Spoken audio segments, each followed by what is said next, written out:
Ең бірінші айтылады, адамға бақытты болу үшін не кедергі?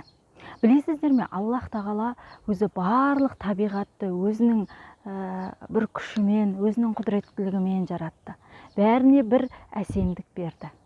Сондықтан да біз сол әсемдікті, сол қолымыздағы бар нығметтің барына шүкір ете алмай, кейде жоқ нәрсені іздеп армандаймыз.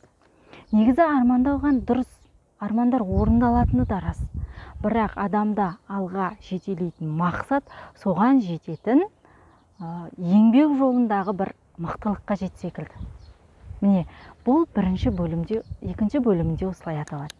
Және де адамның бақытқа қол жеткізуі, мысалы, адамдар бұл бақытқа жетудің түрлі жолдарын айтады. Бір адам үшін отбасы болса, бір адам үшін балаларының бақыты өзінің бақыты болып саналады.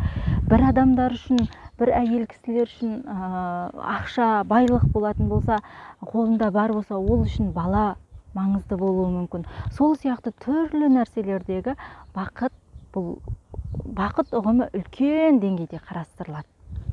Мақсат жолында әрбір адамның өзіне деген сенімділігі, алға қарай ұмтылысы, яғни бақытты отбасын құрудағы құндылықтары жөнінде айтып өтеді. Біліп қойыңдар, жеңіс сабырмен келеді деп аталған дейді. Кейбір хадистерде, яғни сабырлы болуға шақырады. Және сол істің, мысалы, қазақта айтамыз ғой, 1% талант, 99% еңбек, одан арғысы сабырға ұласып, әрі қарай адам өз дегеніне жетеді деп.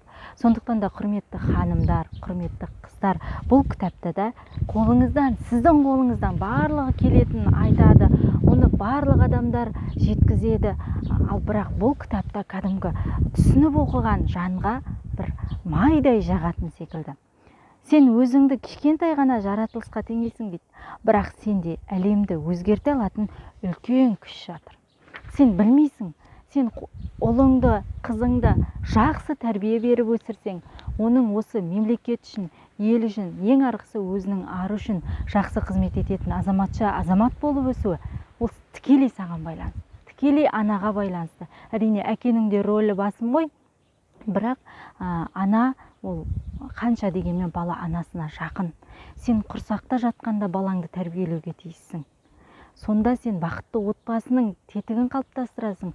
Ол ертең бір жерге ана, бір жерге әке болған кезде, біреуге әке болған кезде, бір жерге келін болған кезде қыздарыңыз, ол бақытты, шаттыққа толы отбасының жаны болатыны сөзсіз.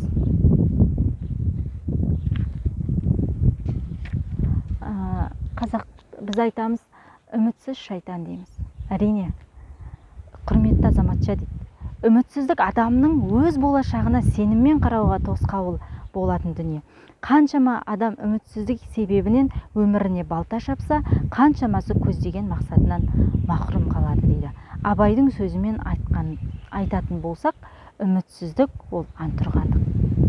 Білесіздер ма, адам әрқашан үміттенуге, үмітін үзбеу керек, шын орындалатынына сену керек деп ойлаймын. Сонымен қатар қиыншылық жағдайда, қуанышты жағдай болсын, адам ең бірінші сабыр сақтау қажет. Екіншіден, оның барлығы айтуға жеңіл, әрине. Бейсенбі Құранбек ағамыз сияқты айтуға оңай, бірақ сол дүниені шын мәнінде қол ісіңе айналдыру, ол сенің бойыңда, қолыңда деп жеткізеді. Біз қыздар білесіздер ма, шынында да мен осы кітап арқылы мен өзімді жоғалтып алған түсіндім. Мен студент кезімде әрқашан кітап оқитынмын. Кітап оқып, сол кітапты талдап, таразылап жүрдім да, мен отбасылық өмірге келгенде келіндік міндетімді атқаруым қажет болды, балалы болдым. Осылайша мен кітап оқуды тоқтатып қойған екенмін. Негізі іштегі рухани күшті ояту қажет. Сен рухың мықты болса, сен ауырмайсың. Айтады ғой, психосоматика деп жатамыз. Соның барлығы біздің күшімізді әлсіретеді. Яғни рухани күштеріңіз мықты болсын. Сіздермен бірге Маржан Әшірапбай арнайы ең бақытты әйел кітабы үшін.